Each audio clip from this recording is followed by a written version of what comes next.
individually. But it's a growth process. It's a journey process. And it calls for us to look at these examples of those that were molded and shaped. To look at them and see there wasn't resistance. In fact, every time he called one of these guys, they followed. Oh, we see others as he goes on. Man, let me go bury my father.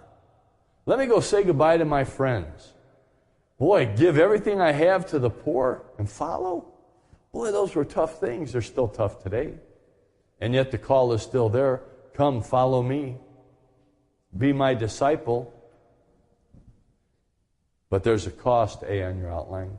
Under 3, there's a cost. Think about this. Matthew was at his richest when Jesus called him to be a disciple. He was at his richest. Man, he had wealth. We know that, and we'll see that more next week because he throws a big party. He throws a banquet. Man, you know what? It's costly today to throw a banquet. Do you think it was less costly then? And he could afford to do that. He was at his richest when he was called. When Jesus spoke to him, the pull of the world and the pull of his wealth was at its greatest.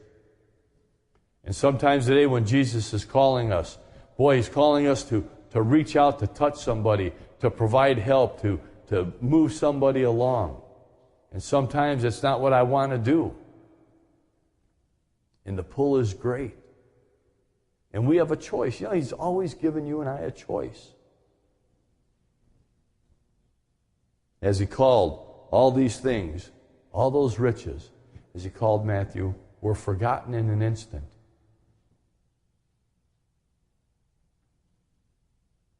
I had to ask myself, how do I measure up at that point?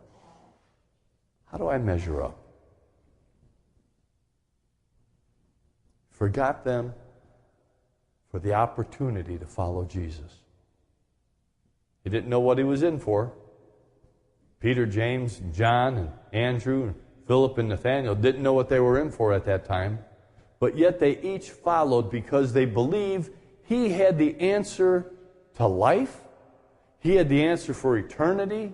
They believed he was the promised one. And he's still all those things today, but do we believe it? Do we believe he has the answers for our life? Or do we think, boy, the world's got the answers for my life? One of the pastors at the conference, he was a builder. He was bivocational, and he was a high school wrestling coach and coached other things. And they built a house in California that when he came here, his wife was still there at the time, was worth over $1 million.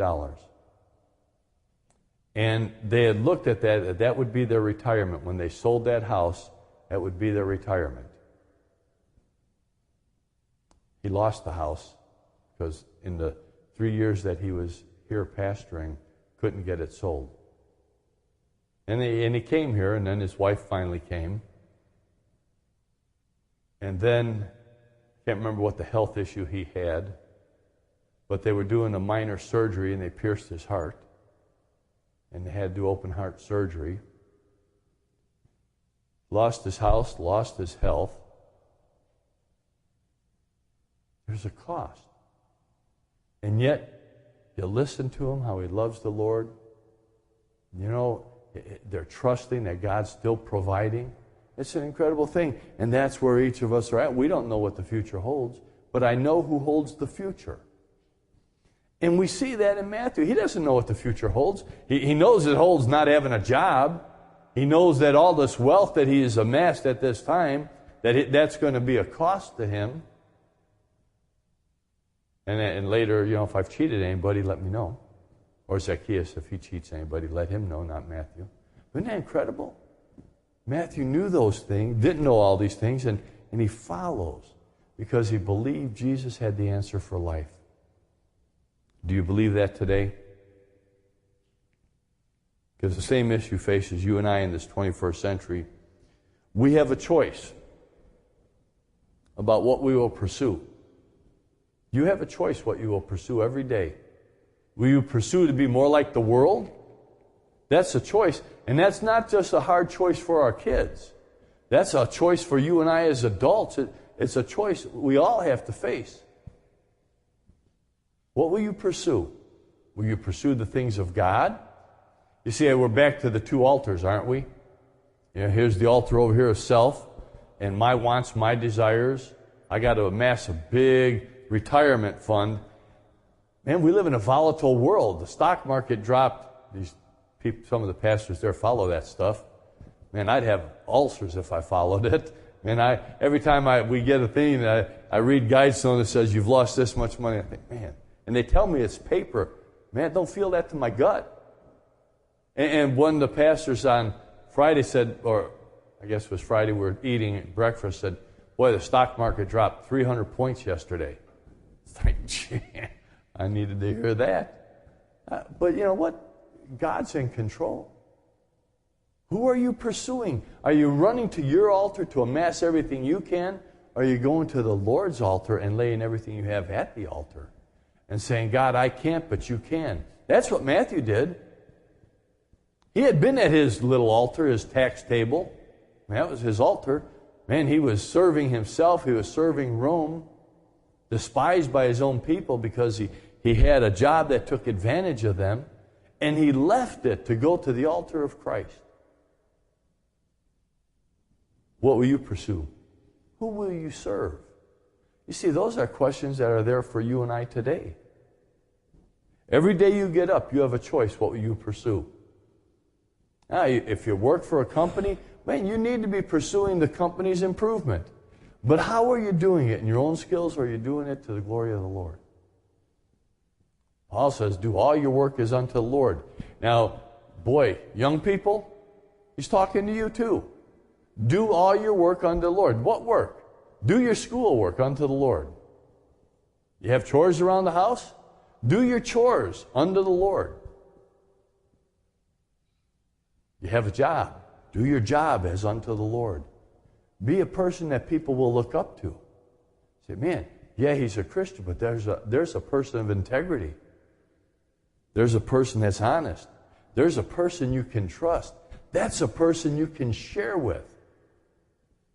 Colleen asked me 29 years ago. Well, maybe a little less than that. Maybe because Amanda had been born, so that's about 25 years ago, just under. Came home from my Tuesday night, which was my long night at the mental health center counseling, and they were at the house. We had Bible study at our house, and I came in, and I don't know what they were talking about. I was beat.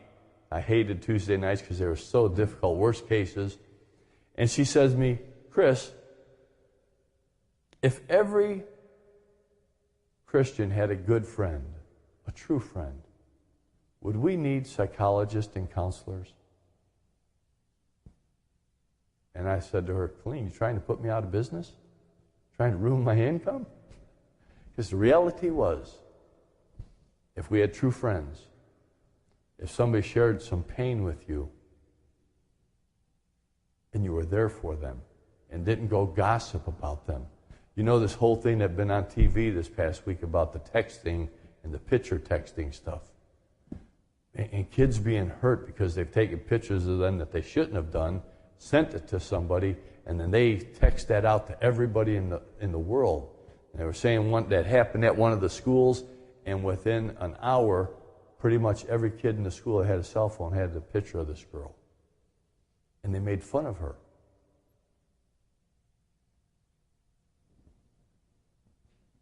We can make a difference. I wondered as I listened to that on Channel 7 the other night, how many of those kids might have been Christians? And they forwarded that picture of that girl onward. I wonder how many of those. She said that this was last year, and she still gets picked on about that today. And I wondered, how many might have been Christians? How often do we join the crowd when they make fun of somebody at work? When they insult somebody? How often do we get caught up in the gossip that takes place? You see, we face the same issues today. And He's still molding and shaping our lives. B on your outline, we cannot succeed in our spiritual lives if our whole heart isn't into it. You will not succeed in your Christian life if your whole heart isn't into it. You will struggle all the time. It's not that you won't struggle some of the time, but you will constantly struggle until you put your heart into it. It is said that the greatest success can only be achieved by giving yourself totally to the things that you wish to achieve. I love the Olympics. Boy, I really like Apollo Ono. Man, he's just a neat guy. And he has put his entire life into skating. I think of the girl from Korea. All that pressure that's put on that young girl, 16 years old, and she's one of the richest people in Korea now.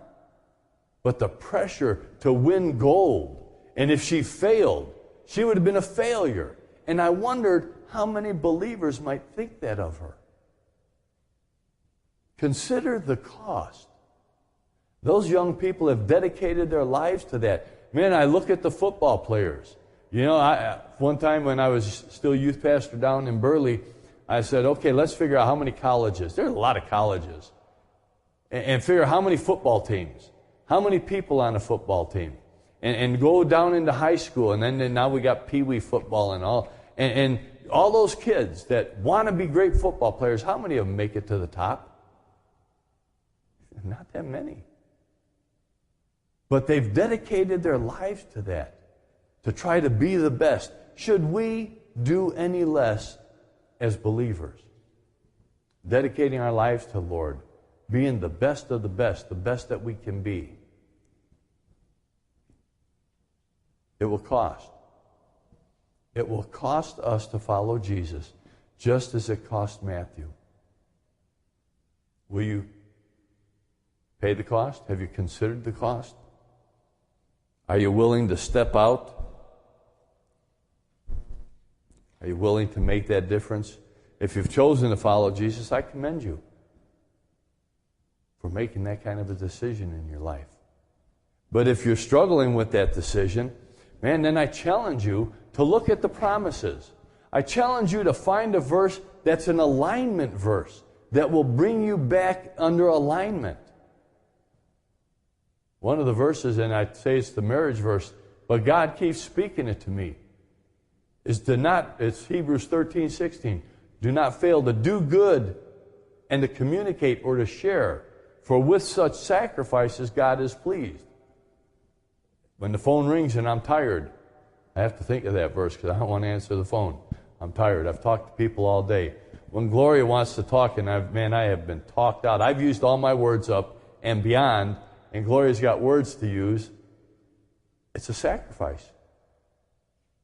Are we willing to sacrifice for the Lord? One of the immediate things that the conversion of Matthew did was arouse his concern for his friends. One of the first things it did. It aroused his concerns for them. And I think it's interesting because I think their inquisitiveness was aroused. Because look at what Matthew did. He walked away from everything. After I became a Christian, I went back to Chicago. I went to visit some friends. And I realized that life was radically different. And they realized that my life was radically different. You know what? It gave me an opportunity to share with them. It was a struggle. It was a struggle not to participate in the things that they were participating in at that time. Next week, we're going to look more at this part of Matthew's life, of his response to follow me, his response to Jesus, and what he does with it. You see, that's the next step of our lives. What are we going to do with it when we've made a commitment to follow Jesus? I hope you will make a commitment today. I hope that today, as you've considered this life of Matthew, that it will spur you on to say, boy, will I consider the cost? Will I follow Jesus? Am I willing to give up my way for his way? It could mean radical changes in your life. It should, to follow him. Are you willing to pay the cost? Are you willing to say, as Jesus did, Father, not my will, but your will be done?